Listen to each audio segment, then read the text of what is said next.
Iaalay ko ang aking buhay para sa ating bansa. Why is the Philippines always ranked as one of the most corrupt countries in the whole world? Nagpapakalinis kayo? Na hindi magnanakaw. Yan pong pagkakilala sa atin.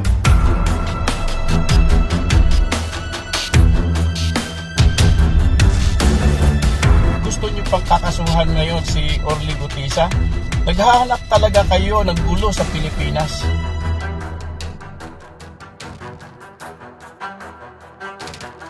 Senator Lacson, how can you explain this? Hindi mo to alam?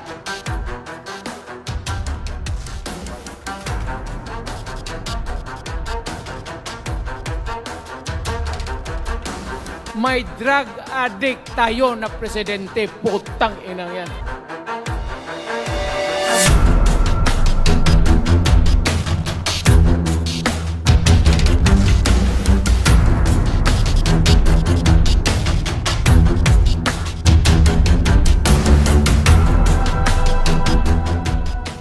Ang awiting ito ay pinamagatang Flood Control Project para sa mga politikong kawatan. May biglang lumantad ng isang matapang na witness, nagpakilalang retirado ng Philippine Marines. Idinawit ng ma-influensyang kongresista na siyang dinadalhan ng maraming pera.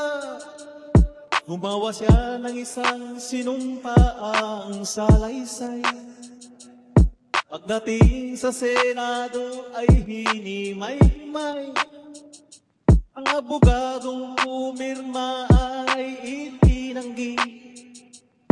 Ang sabi niya, ang dokumento ay isang peke. Nilihis na ang sentro ng investigasyon. Nakalimutan na ang isyu ng korupsyon. Pati na rin si chairman ay bigla nang umambyo. Sinungaling daw ang sundalo na testigo. Nagagalit na ang karamihang mamamayan. Bakit daw si congressman ay pinagtatakpan? Kayo sana ang kakampi ng taong bayan at hindi ang mga politiko na kawatan. Flood Control Project. Biglang lumantad ng isang matapang na witness, nagpakilalang retirado ng Philippine Marines. Idinawit ng ma-influensyang kongresista na siyang dinadalhan ng maraming pera. Gumawa siya ng isang sinumpaang salaysay. Pagdating sa Senado ay hinimay-himay. Ang abogadong pumirma ay itinanggi. Ang sabi niya, ang dokumento ay isang peke. Nilihis na ang sentro ng investigasyon. Nakalimutan na ang isyu ng korupsyon. Pati na rin si chairman ay bigla nang umambyo. Sinungaling daw ang sundalo na testigo. Nagagalit na ang karamihang mamamayan. Bakit daw si congressman ay pinagtatakpan?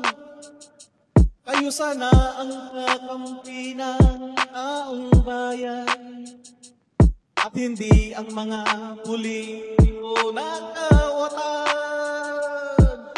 Flood Control Project. Yes, ayos. Gatbag at iba't ibang mga sangay ng gobyerno para gamitin sa panrambong ng Pangulong Marcos. Pangatlo, yung pagbenta ng 100 tonelada ng ginto na hindi natin malaman kung saan napunta yung pinagbentahan nito. Ang sunod, ang pagiging sinungaling ng Pangulong Marcos sa mga ginagawa ng kanyang asawa na pinagtatakpan yung mga kalokohan na ginagawa nito. Recently lang, yung nangyari sa Beverly Hills, California, na maraming pera ang ginastos at pinagtunan sa pondo ng bayan.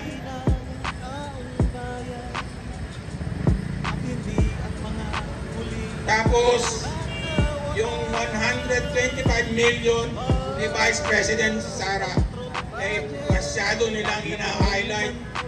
Pero yung kagagawan ng kanyang asawa ay pilit na kinalilimutan. Bakit ganito? Ang Pangulo ay wala namang nagagawa. 3 taon na simula nang maupo siya. Si Mr. Doble po nagsasalita. Pinapabayaan niya yung mga korupsyon ng kanyang mga pinili at mga kasangkot sa pagkarambong. Wala pang 3 buwan nang sila ay maupo. Si Tambahugas, Tambahudas, bago yun ha. Kanina, nakabili Tambawaldas, ngayon Tambahudas. ng property dyan sa Cortes Park. 1.6 hectares. Bakit ganon? 6 billion. 1.6 Hindi ko hectares. pinapansin ang ating Pangulo. Kaya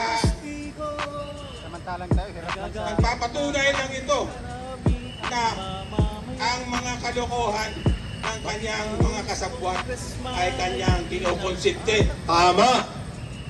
Ang presidenteng konsentidor ay presidenteng sangkot sa krimen ng pandarambong. Tama hindi?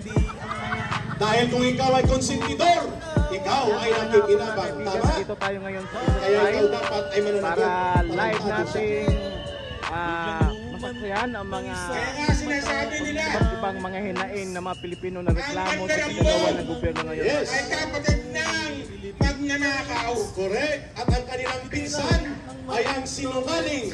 At ang kanilang second cousin ay ang palasubas. May second cousin pa. Ang mga isyu na pilit nilang itinatago sa ating mamamayan. Dapat na natin aksyonan ito. Correct. Nang hindi na magtagal yung mga kababuyan at kalokohan nila sa taong bayan. Aksyonan na! Kilos na! Pagkasige na! Patalsigin na! Ang presidente! At ang sagot dyan, tatay, sabayan mo si Ka Eric. Ang tao, ang bayan!